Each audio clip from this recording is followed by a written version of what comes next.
This is Joshua Young, and he was brought in by police for questioning in one of the most bizarre crime cases I've ever seen. When you're done talking to me, then you'll be going back to wherever you need to go, okay? So I appreciate that. Now, I know it's a little warm in here, so I apologize for that. It's just kind of an older building. There was just a couple things I wanted to kind of talk to you about. And I guess a little bit of it was, remember when I talked to you the other day, I think it was like, in your car? 2 weeks ago, Thursday or something like that? Yeah. Or last week? I remember. I'm so old, I can't remember stuff. But And I'd ask you about what you told Detective Maroney at the school that day. And then you were kind of telling me something a little bit different about where you spent the night at and who you were with and all that.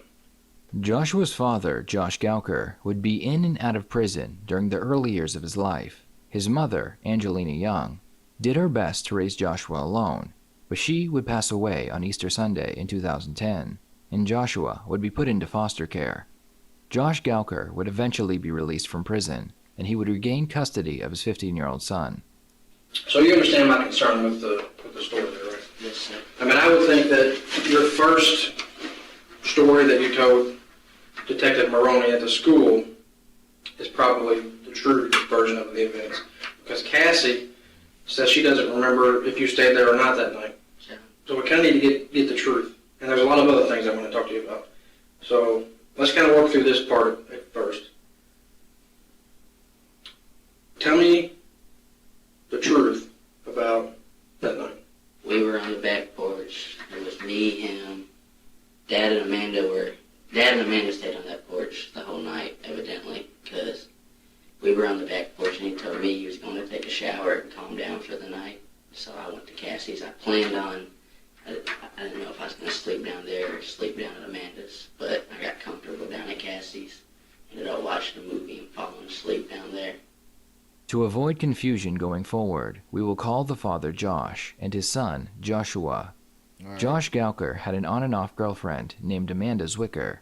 The couple loved to get high and have wild sex with each other. Then they would become toxic, separate, and then repeat the cycle again. Just like Josh, Amanda also had a son, and his name was Trey, and he was around the same age as Joshua Young. So why would you... I guess the first day, it was a bad day. Yeah, You and I can understand that. I can understand, but let me tell you this. I had a family member murdered before, and when I told the police back when I was like 11, I told them the truth the first time. I didn't have to tell them something that I know I was upset and I was scared and I was angry and I was all those things that everybody went through. But I still told the police when they asked me a question, I would tell them what happened. They didn't have to come back to me. You think that's a true story? You think that cop had a family member murdered and he had to speak to the... Possible. Could be bullshit, too. A week later or 2 weeks later, when I told those things that everybody went through. But I still told the police when they asked me a question, I would tell them what happened. They didn't have to come back to me a week later or 2 weeks later or a month later, because what I told them was the truth. So when you start telling a couple different stories, it makes me wonder about your credibility or your truthfulness. And at this point, I believe the story you told her at the school that day is the true story. Because even Amanda said you were there That night? that night when he was taking a shower. No, I wasn't. You can ask my dad. I mean, but You can ask. the stories aren't even, well, your stories aren't even close. To, I wasn't there. I was down at Cassie's watching TV, getting comfortable. To, I was there. I saw him take a shower. We were going to go to bed. I saw him put his clothes back on, including his shoes. But I got that story because my dad and Amanda told me that night he walked out the back door fully dressed head to toe and then walked back in and shut the door. And of course, I think that's easy to say now. But she clarified with you a couple of different times. So they haven't given us anything on this story in a coherent type of timeline. I'm mad confused. They didn't really give us much context. Hopefully they'll clean it Of up. course, I think that's easy to say now. But she clarified with you a couple of different times. So you saw him put his clothes back on? Yes. What kind of shoes did he put on? Some kind of black shoes. It's not like my dad told me, or it's not like Amanda told me, I mean, that's or the her only from the kind of shoes he neighborhood, had, or so that had to be the shoes he put back on. Okay, but you see what I'm saying? That your story doesn't make any sense. And I don't want you to get jammed up in this murder case at all. Amanda would become pregnant with Josh's baby, and they Okay. would celebrate this happy occasion. However, one night while Josh was out having sex with his cousin, he would accidentally call Amanda, and she would overhear Josh cheating on her through the phone. Amanda decided she wanted nothing to do with Josh or the baby they created together. All right. That was a handful. He cheated on her with his cousin. She caught him. So without telling Josh, she would have an abortion. Oh. So that's kind of where we need to work through right now before we go into some other things. Wow, shit. I think you were in the house that night. I was not. I think you saw him take a shower. I think you saw him put his clothes back on, and I think him and your dad went back down to where this happened at. No, sir. And let me just show you my phone here real quick. See on my phone? A lot of people have these nowadays. It's got a voice recorder on it. And we can record, and I can talk and say, Chop, hello, how are you doing, Josh Young? And I can stop it. And I can save it. And then I can play it. I can talk and say, Chop, hello, how are you doing, Josh Young? Why? What is this See how that whole... works? And you would never know if that was on you'd never know if this was sitting right here with you. That I was recording our conversation. You would have no idea. So you have talked to a few people that were smart enough to do something similar to this, either with their phone or with a little digital recorder or something like that. And I know you've talked to a few people. Just you. I don't mean police-wise, I mean friends. Some of your friends you've talked to. And you've told your friends a few things, a little more in detail about maybe what happened to Trey. Amanda, Josh, Trey, and Joshua would all continue living under the same roof. Joshua and Trey had two very different personalities, and this would lead to a very dysfunctional relationship So between Trey the two was stepbrothers. Joshua would get into trouble constantly, while Trey was a freshman honor roll student at the local high school he attended. Amanda and Josh would continue to use drugs and live their chaotic lifestyle until May of 2011, when Trey Zwicker would be found dead near Liberty High School, which was not far from his home. All right, there it is. We finally got it. So it was the kid, Amanda's son, that was murdered. Text message from some of your friends that they were sending to their other friends, telling them what you had told them. Well, I've told you the truth. That he was killed. Really haven't told her anything. Who's some of your other close friends? After that incident, nobody was really able to come back around. Okay, but just because they don't come around after the murder, there's still people you knew or were acquaintances with, or... I was pretty cool with everybody on the street. Everybody was always down there. Cassie's, Amanda's. Why would some of your friends, male or female, come to me and say that you and your dad were talking about how you all would kill people before Trey was murdered, and that Trey was murdered in a similar fashion how you described how you and your dad would do it? Running around, running his mouth for clout to his friends. I Damn have no themselves. idea. So why would they lie about that? Grudges? I don't know. I get along with everybody. So if I had a grudge with, So nobody would really have a reason to lie. like they say that CPS worker Bridget, say I had a grudge with her. I would Bridget. Yeah, it's just one thing, So if I had a grudge with her for any reason, some kind of work issue, do you think I would go around saying, I mean, that'd be a horrible thing. I know Bridget what you're told saying. me that her and her mom were going to talk about how they were going to kill somebody. I know what you're saying. And then, you know what I'm saying? Yeah, that's a horrible That's- thing. Maybe for credit. It'd be Maybe something to be- different on a grudge. You could be like, Maybe to be noticed. I don't know. were you talking about stuff like that maybe to be noticed? Wanna feel like the Never man. once talked about killing anybody. And I never heard my dad talking about killing anybody. And my dad liked Trey, and so did I. After Trey's body was discovered, Josh and Joshua would both disappear. The police We got instead of ICP, Hatchet Man. hearing. began a search for the missing father and son. They received a phone call from a woman who told them that she had been held at gunpoint and forced to drive the father and son to Alabama. Thanks to this, she had been held in father and son, and Joshua would both disappear. After Trey's body was discovered, Josh and Joshua would both disappear. The police began a search for the missing father and son. They received a phone call from a woman who told them that she had been held at gunpoint and forced to drive the father and son to Alabama. Thanks to this new information, they were able to find the fleeing suspects and bring them in for questioning.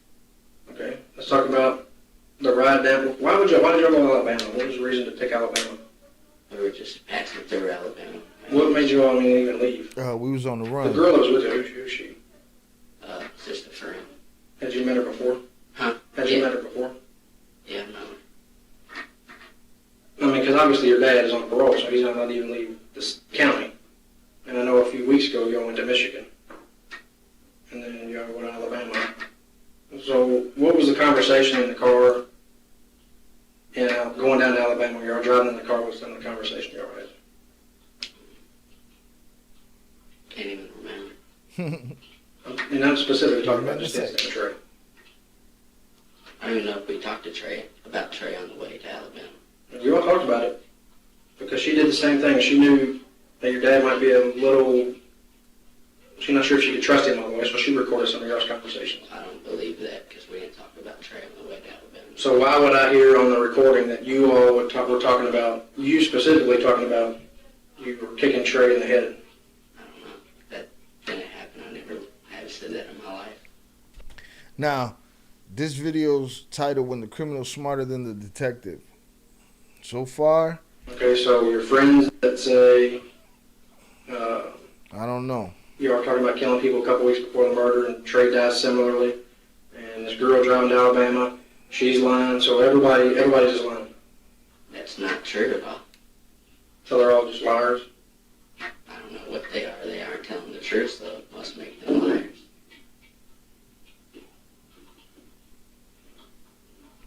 Have you had a chance to think about, obviously, I mean, your life was pretty good while your dad was in prison, you gotta admit. You had a much better situation. I mean, I love my dad more than anybody in this world, and I'd rather be with him than anybody in this world. So my life was much better with my dad. So your life was better getting arrested in Alabama? Being with my dad, it's all worth it. Outlaws. Really? So you would rather not be in a secure home, having a secure If I'm with school, my dad- having a decent family, having Trey as your friend, now he gets out of jail, or he gets out of prison, and Amanda quits her job, he goes to jail, Trey gets murdered, I mean, all that stuff's better? That's better to you? Of course not. I said being with my dad is better than being anywhere else. Josh Gouker was charged with kidnapping, but after they found out that he had a previous relationship with the victim, the case fell apart and he was released.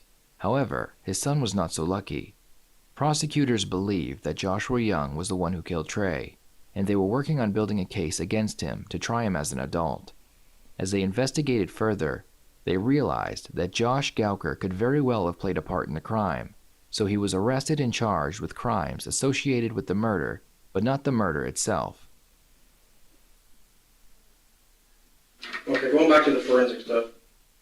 Some people said that your dad, and I have phone records to verify it, said that your dad talked to somebody, and I'm not going to tell you who, at about 9:37 on that Tuesday night y'all had the cookout. And he said that he was with you, and your dad said that he was with Trey, and y'all were all smoking weed. I'm not worried about it if you are, because I ain't about the police, I don't care about that. I just got to tell you what the story is so you know what I'm talking about. And this was at 9:37. And the toxicology results for Trey after the autopsy was he had marijuana in his urine, but not in his blood, which means it was in the system just quickly enough to get in his urine before he was killed. No, he smokes weed just as much as anybody else. If he has weed in his system, it's in his blood. It's not in his blood. I'm telling you, It's it's not an in his blood. everyday thing. It's in his urine only. It did not show up in his blood. Well, he was at his dad's previously before that on the ground. So if your dad is saying he's with you and Trey smoking weed I at don't believe 9:37. he said that. Okay, well he did. At 9:37, and I plus have phone records to verify the person's story that told me this. And so at 9:37, he's saying he's with you and Trey smoking weed. And then Trey doesn't have enough weed in his system to get into his blood, which means he was murdered pretty fast after that phone call.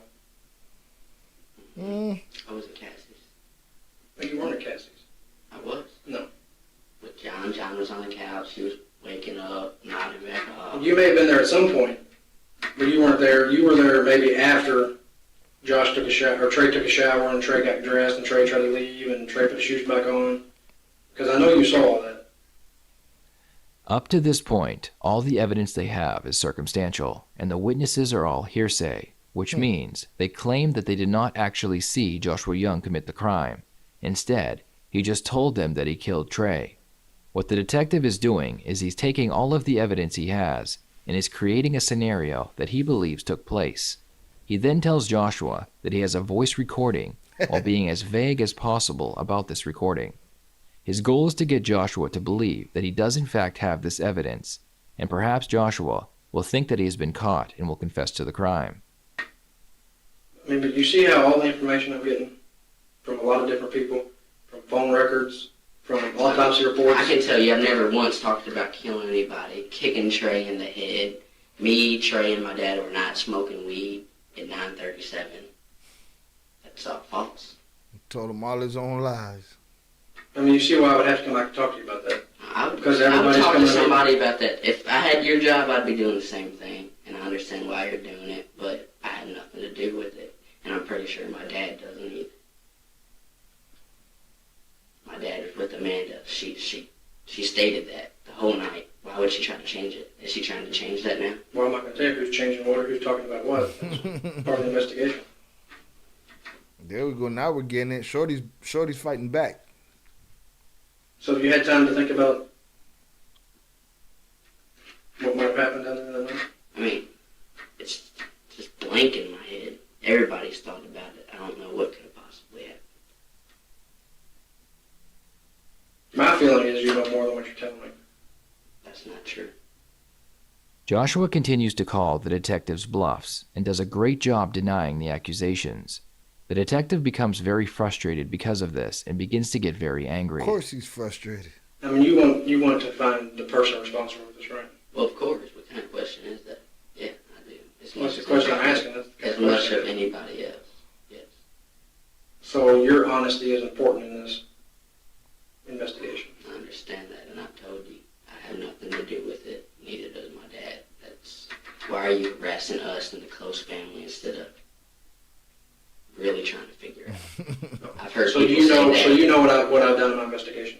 I mean, you've been harassing my dad. So is everybody else. How about I harass your dad? Your dad calls me like 20 times a day. I mean, So, oh, wait. You're going to sit there with your head cocked sideways with your red that your dad likes to wear and all that stuff. That detective is frustrated, boy. He's like, I can't believe this little punk is talking crazy. Your dad calls me like 20 times a day. I mean, So, oh, wait. You're going to sit there with your head cocked sideways with your red that your dad likes to wear and all that stuff, and your red shorts hanging down, your underwear sticking out. We've gotten to And the then you're gonna tell personal me attack things stage of his outrage. It's like a bitch. that you have no idea about. And your red shorts hanging down, your underwear sticking out, and then you're with your red that your dad likes to wear. He's resulted to personal Your dad attack. calls me like 20 times a day. I mean, So, oh, wait. You're going to sit there with your head cocked sideways with your red that your dad likes to wear and all that stuff, and your red shorts hanging down, your underwear sticking out. But then you're going to tell me things that you have no idea about.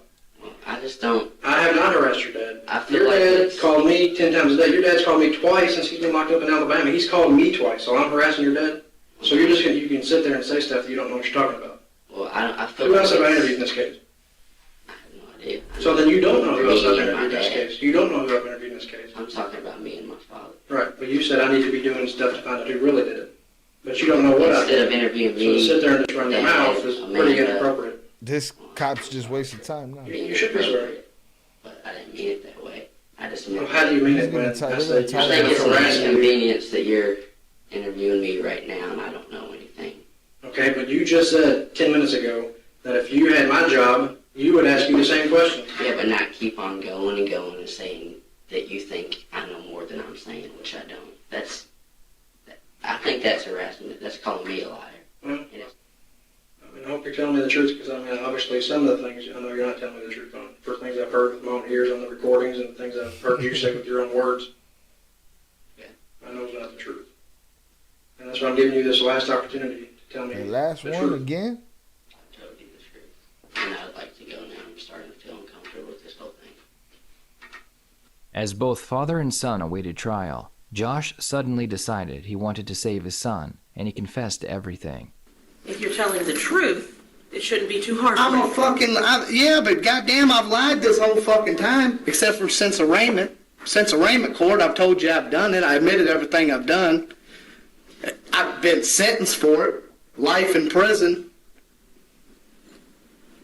Yet here I am, going over this same fucking story. So when Trey came downstairs, which is what you told the judge when you pled guilty, he asked you for a cigarette. Is that what you told him? Yeah, he did. And that he pulled your lighter out of his pocket. Yeah. And that made you mad. I didn't say nothing. I didn't want to argue. A But it lighter. upset you. Yeah. A lighter. A lighter. A lighter. And then you went into the kitchen to get the plate of food that Amanda had put up for you.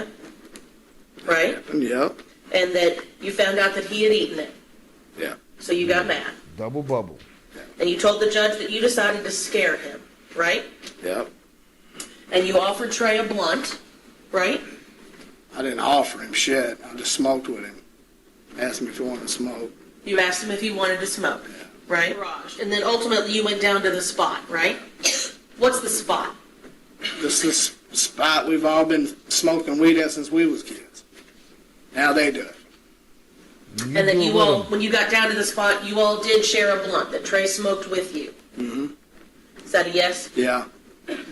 And that while you were down there smoking, Trey picked up a metal pipe.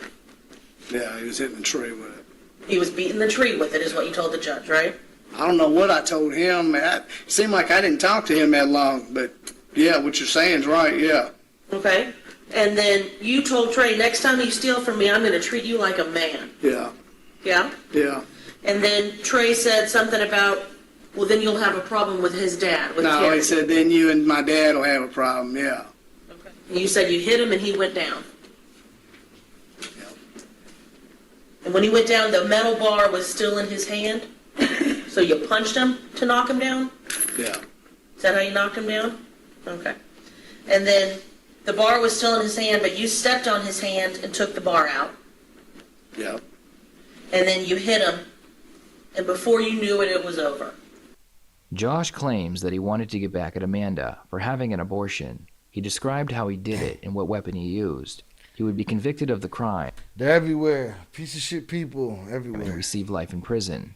His son Joshua would be charged with conspiracy to commit murder, and he would take it to trial.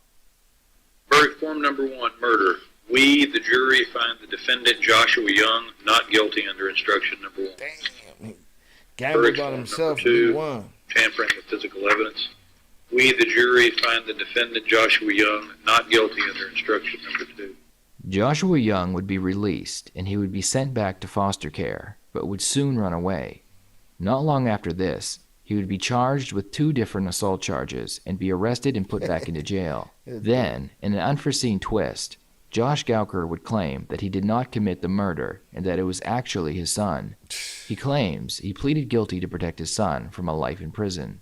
My attorney, Mark Hall, knew what I was doing, knew that I was going to come in here and lie and take the blame for my son, and not only allowed me to do it, but coached me along the way. Even in here, which we're about to watch, I guess. So that means that boy fooled his father, fooled everybody, fooled the jury, fooled everybody. He told me before we walked in here to keep my answers short. I committed murder several times. You know, it's kind of interesting that I asked you the question during the plea hearing that was it your plan to, at a later date, try and set aside your guilty plea? Remember that? Yes, sir. And that wasn't a lie. I mean, I've admitted I've lied throughout the whole thing, but I thought, even though at that moment Josh was still charged with this, that as soon as that went everywhere, that I said I did it, you accepted my guilty plea, I thought they would dismiss it. And then I would... That was all part of your master plan. Well, I mean, I had to do whatever I could, man, to save my son. He was 15 years old, facing life in prison. The court would deny Josh Gouker his change of plea. Years would go by, and Joshua Young would continue to get into trouble. He was charged with multiple felonies, including assault and gun possession, and would be arrested and sent to prison. Think of the irony, man. Dude salty at old girl for having a revenge abortion on him, and he bring a shorty into the world and just have him follow his footsteps and be him and shit. Look at him. He just his daddy. That's all he is. While Joshua was in prison, he would write a letter confessing to the crime. He claimed that he killed Trey and he did it all by himself without the help of his father. On the night of the crime, he invited Trey. Good, because the lighter and the food, that shit was not impossible, but ridiculous. To smoke marijuana with him behind the school.